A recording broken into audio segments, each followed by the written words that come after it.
दोस्तों कई बार आपका ब्रेकअप हो जाता है, ब्रेकअप हो जाने के बाद कोई तीसरा पर्सन आ जाता है। और अगर आपका ब्रेकअप हो गया, ब्रेकअप हो जाने के बाद कोई तीसरा पर्सन आ गया है, एक्स पार्टनर तो वैसे भी आपको भाव नहीं दे रहा था, अब तीसरे पर्सन के आ जाने के बाद उसको पूरी वजह मिल गई है कि रिलेशनशिप में आपके साथ ना आने की, और आपको भी लग रहा है कि वो ऑलरेडी किसी के साथ है, तो उसके बीच में आप घुस के करोगे भी क्या करोगे। तो ये तो सही चीज़ें तो हो गई, साथ में थर्ड पर्सन तो आ गया। अब थर्ड पर्सन के आने से खेल तो ख़त्म हुआ नहीं, उसकी वजह से आपको अब और ज़्यादा तलब उस इंसान से लग रही है बात करने की।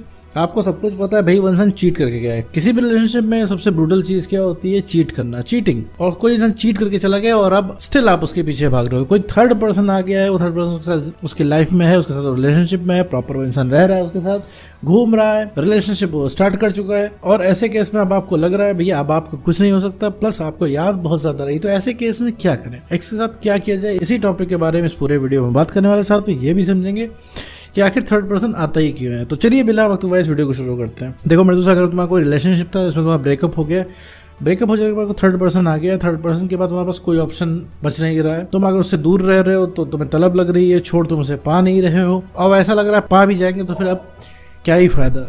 वो इंसान थर्ड पर्सन का हो गया, किसी और को भी अब लव यू बोल रहा होगा, जो सारे वादे हमसे किए थे उससे कर रहा होगा। अब उस इंसान का कोई दीन धर्म ईमान ही नहीं रह गया है। तो कुल मिला के जोड़ घटा के तुम परेशान हो, ठीक है, इस ब्रेकअप से। तो थर्ड पर्सन आ गया है, उसके साथ क्या करे क्या ना करे, ये तो बात की बात है। पहले कुछ चीज़ों को समझो मेरे दोस्त कि देखो किसी थर्ड पर्सन की वजह से ब्रेकअप नहीं होता। हाँ, ऐसा नहीं होता कभी कि उसने उस थर्ड पर्सन के लिए तुमको छोड़ दिया, ये ऐसा नहीं है। क्योंकि ब्रेकअप का सिर्फ एक रीज़न होता है, वो होता है सेल्फ रिस्पेक्ट का खत्म हो जाना। तुम उस इंसान के लिए बहुत ज़्यादा ओवर अवेलेबल थे, उस इंसान के लिए तो हमेशा ओवर अवेलेबल थे, हमेशा तुम उससे प्यार की बातें करते थे, तुम ही हमेशा उस इंसान के पीछे भागते थे। तुम इतना ज़्यादा अवेलेबल हो गए थे कि उस इंसान को ऐसा लग गया था तुम कहीं छोड़ के जाओगे। तुमने उसकी इतनी जायज़ बातें मान रखी हैं कि उसे लगता है उसने जो किया सब कुछ सही है, वो जो करेगा सब सही है, उसका एक एक्सप्लेनेशन दे देगा और तुम शांत हो जाओगे। तो इस वजह से उसकी वैल्यू ज़्यादा कर दे रही है, क्योंकि उसका दिमाग खराब हो गया है, और उसकी वजह से जो है वो थर्ड पर्सन को ले आया है। तुमसे ब्रेकअप तो बहुत पहले ही हो गया था उस इंसान का, डिक्लेयर जो इंसान 2 से 3 महीने बाद करता है। और अभी क्या है, उसको कोई रोकने वाला तो है नहीं, थर्ड पर्सन ले। तुम्हें क्या लगता है उसे कोई पछतावा होगा? उसे लग रहा होगा उसने तुम्हारे साथ धोखा किया, उसे कुछ नहीं लग रहा होगा, उसे लग रहा होगा सब कुछ ठीक है। थर्ड पर्सन कोई इतनी बड़ी डील नहीं है, क्योंकि वो इंसान तुम्हें सोच नहीं रहा हो, तुम उसको सोच रहे हो, तो तुम्हें लग रहा है कि ये सबसे बुरा उस इंसान ने कर दिया। तो वापस आते हैं भैया, अब करना क्या चाहिए। देखो थर्ड पर्सन आ गया है तो उनके बीच में तो नहीं जाना है, तो उनके बीच में जाना तो अपने सेल्फ रिस्पेक्ट की धज्जियाँ उड़वाना, जाके कुछ होगा नहीं, तुम्हें ही वापस आना पड़ेगा।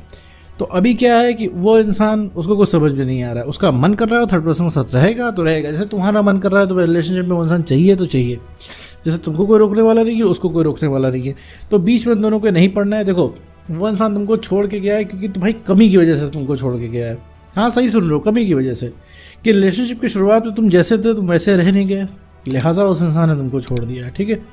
अब वो इंसान किसी और से काम चला रहा है, तो वो रिलेशनशिप तो उसके आगे चल के टिकने वाला नहीं, क्योंकि वो इंसान किसी वजह से गया, उसके पास कोई सॉलिड रीज़न नहीं है।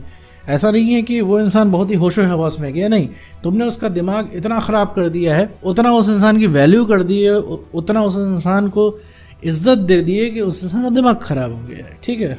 वो इंसान बिदक गया है, तब वो इंसान थर्ड पर्सन को लाया है, उसके अंदर सारा डिसिप्लिन ख़त्म हो गया। क्यों?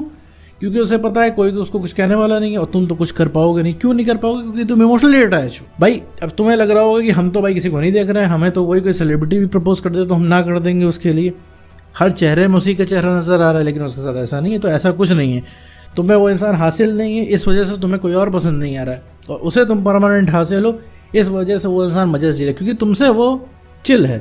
तुम्हारी उसे चिंता करने की जरूरत नहीं, उसे पता है कि हम 2 साल बाद भी आएंगे, रिलेशनशिप की बात करेंगे तुमसे, तो तुम दौड़े जाओगे। तो ये चीज़ है, उसको जो है चिल रखा रही है। कहने का मतलब है कि वो जो कर रहे हैं उन्हें करने दो मेरे दोस्त, ठीक है। इसमें जाके तुम्हारे से हाथ गंदे होंगे, कॉन्फिडेंस की धज्जियाँ उड़ेंगी, क्योंकि तुम बोलोगे वो इंसान रुकेगा नहीं, ठीक है। तुम अगर कहोगे भाई हमसे भी बात कर लो, उससे भी बात कर लो, तो ये चीज़ हो नहीं पाएगी। ये मतलब ये सबसे जो वर्स्ट चीज़ है, सबसे ख़राब चीज़ जो तुम अपने आप को ऑफर करोगे, क्योंकि तुम उस इंसान के पास जा रहे हो जिसने तुम्हें कहीं का नहीं छोड़ा। तुम ये सजा बर्दाश्त ही क्यों करो? तुम पूरा रिलेशनशिप डिजर्व करते हो, तुम किसी से शेयरिंग डिजर्व नहीं करते हो मेरे दोस्त। और वो इंसान तो गया है क्योंकि तुम्हें पत्थर समझ के गया है, तुम हो हीरा, ठीक है। तो तुम्हें वापस से हीरा बनना है, उस इंसान को उसकी वैल्यू रियलाइज है, क्योंकि तुमने उसको इतनी ज़्यादा वैल्यू दे रही है, उसको इतना ज़्यादा सर पे चढ़ा दिया है कि वो इंसान जो है अब उसको कुछ सही गलत नहीं समझ में आ रहा है। तुमको क्या लगता है कि तुम उसको बोलोगे ये सब गलत है तो उसके कुछ फ़र्क पड़ेगा? कोई फ़र्क नहीं पड़ेगा। वो अपनी बात को जस्टिफाई कर ले जाएगा, अपने आप को सही साबित कर देगा। वो तुमको क्या लगता है उससे कभी पछतावा होता? नहीं पछतावा होता। पछतावा तब होगा ना जब उसे पता चलेगा उसने खोया क्या है। तुम्हें अभी लग रहा है तुम्हारी कोई वैल्यू नहीं है, नहीं भाई तुम्हारी बहुत वैल्यू है मेरे दोस्त, लेकिन वही है कि तुम उस चीज़ को समझ नहीं पा रहे हो। तुम्हें समझना है, तुम्हें उस इंसान को बताना है, मतलब दिखाना है। कहने का मतलब है कि देखो, अगर तुम उनके बीच में भी पढ़ते हो तो वो इंसान तुम्हारे मुंह पे डेट करेगा, ठीक है, तुम कुछ कर नहीं पाओगे। तुम उसे कोई बात बोलोगे उसे कोई फर्क नहीं पड़ेगा। इतना समझ लो, तुम उसे अगर कॉन्टैक्ट भी, मिस कॉल भी मार पा ले रहे हो तो उसमें उसकी मर्जी है। वो एक बार चाह जाएगा तुम उसके आसपास भी भटक नहीं पाओगे। तो कहने का मतलब उसके पास जाना नहीं, उसको कोई भी ज्ञान नहीं देना, नहीं किसी से कुछ कहवाना है। देखो अब इस रिलेशनशिप में कुछ बचा नहीं है फिलहाल के लिए। तुम्हें नो कॉन्टैक्ट रूल फॉलो करना, सारा कनेक्शन उनसे काट देना है। देखो अभी थोड़ी सी मेहनत कर लोगे तो आगे चल के तुम्हारे मज़े ही मज़े हैं। वो इंसान आके रियलाइज़ करेगा। अभी तुम पीछे पढ़ते रहोगे, वो इंसान इतना इरिटेट हो जाएगा, तुमको हर जगह से ब्लॉक कर देगा। मतलब कुल जोड़ घटा के तुम्हें जाना ही पड़ेगा, जाना तुम्हें ही पड़ेगा। तो 6 महीने बाद जाना पड़े चाहे आज जाना पड़े, तो सबसे बढ़िया है कि आज जाओ। कम से कम 6 महीने बाद तुम्हारा तो बहुत ज़्यादा डेवलपमेंट आ जाएगा। तो इसमें समय बर्बाद करने की ज़रूरत नहीं है। ये जो ब्रेकअप हुआ तुम्हारा आज नहीं हुआ, 2-3-4 महीने पहले ही हो चुका है। तुमसे 2-3 महीने पहले ही मूड बना चुका है तुम्हारे साथ वो रिलेशनशिप में ब्रेकअप करने का। इस वजह से वो इंसान रुका नहीं, उसे जो समझ में आ रहा है वो कर रहा है। अभी उसे गड्ढे में गिरने दो, तब उसको समझ में आएगा, ठीक है। तो अभी उसके जीवन में क्या हो रहा है इसमें तुम बिल्कुल भी तुम्हें नहीं झांकना। तुम्हें फिलहाल अपने आप को ठीक करना है। अपने आप को कैसे ठीक करोगे? काम करके। जो जीवन के काम है वो तुम्हें, जो जीवन के अधूरे काम तुमने छोड़ रखे हैं रिलेशनशिप के चक्कर में, वो तुम्हें करने हैं। नो कॉन्टैक्ट रूल फॉलो करके मेरे दोस्त सिर्फ तुम्हें अपने ऊपर काम करना है। 60 दिन के जीवन से एकदम गायब हो जाओ। अगर 60 दिन के जीवन से गायब हो जाते हो, और 60 दिन में मैं कह रहा हूँ कि अगर तुम अपने काम कर रहे हो, अगर तुम 10 दिन भी काम कर लेगा तो 11वें दिन से तुम्हें बढ़िया लगने लगेगा। इसके बाद जो तुम्हारा कॉन्फिडेंस बढ़ जाएगा तो तुम्हें खुद समझ में आएगा कि तुम्हें एक्शंस क्या लेने हैं। तुम्हें इस तरह के थोड़ी लगेगा कि तुम उसके बिना नहीं जी पाओगे। तो तुम्हें मेंटल क्लैरिटी आएगी कि इनका करना क्या है, इनको कंट्रोल में कैसे करना है, उनकी सजा क्या है। तो ऐसे केस में थर्ड पर्सन आ जाए तो कुछ नहीं करना है भैया, सीधा नो कॉन्टैक्ट रूल फॉलो करना है। उनके चक्कर में बिल्कुल नहीं पड़ना है, बिल्कुल भी अपनी जुबान नहीं खराब करनी है वहाँ जाके। तो अपना नो कॉन्टैक्ट रूल में रह के अपना कॉन्फिडेंस को बढ़ाना है, सेल्फ रिस्पेक्ट को मेनटेन करना है और अपने आप को इमोशनली स्टेबल बनाना है। तो सबसे पहले जो कोई रिएट्रैक्ट होगा, सबसे पहले जो किसी को रियलाइज़ होगा वो होगा तुम्हारा एक्स पार्टनर। अब इतना समझ लो कि जब वो इंसान तुम्हारा सगा नहीं, वो उसका क्या सगा होगा, ठीक है। तो वो एक सिचुएशन है, उसकी वजह से वो इंसान के साथ है। उस इंसान से तुम्हें डरने की ज़रूरत नहीं जो थर्ड पर्सन आया है, उसका कोई रोल नहीं है, वो बहुत ही टेम्परेरी है। अपने कॉन्फिडेंस को बढ़ाओ, मेरे दोस्त, काम करके सिर्फ काम से ही आएगा। सेल्फ रिस्पेक्ट को मेंटेन करो, यही तुम्हारी आइडेंटिटी है। सेल्फ रिस्पेक्ट मेंटेन रहेगी तो किसी की हिम्मत नहीं होगी तुम्हें छोड़ के जाने की। और इमोशनली स्टेबल रहोगे तो ये तुम्हें हमेशा स्ट्रांग बनाए रहेगा, कभी तुम्हें पिघलने नहीं देगा। तो उम्मीद करता हूँ दोस्तों आपको वीडियो समझ आएगा। तो आज की वीडियो में